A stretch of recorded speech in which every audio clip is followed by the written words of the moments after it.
SB 253 is an emissions disclosure only rule for companies exceeding $1 billion in annual global revenues.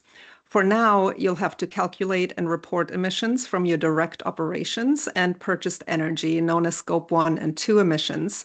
And then starting in 2027, you'll additionally need to report emissions that occur upstream and downstream of your direct operations.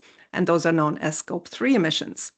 The California Air Resources Board, CARB, will develop an online portal for the annual submission of your emissions inventory with the first report due in January 2026, and it does require external assurance. This rule has a very steep penalty for non-compliance, up to $500,000 per year. SB 261 mirrors the disclosure format of the TCFD framework, that's the Task Force on Climate-Related Financial Disclosures, which has been absorbed by the International Sustainability Standards Board, ISSB, but is still referenced as the TCFD framework.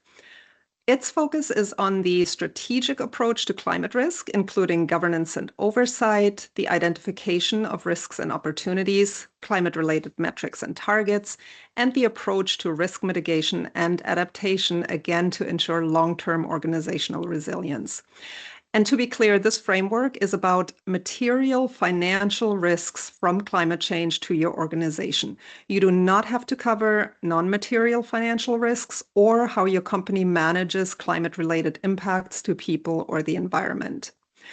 This rule applies to companies exceeding $500,000 in annual revenue, and reports only need to be published every other year. CARB will open a public docket in December of this year where you can post the link to your report by January 2026. So you'll probably want to just house this on your website and then drop the link into this central database.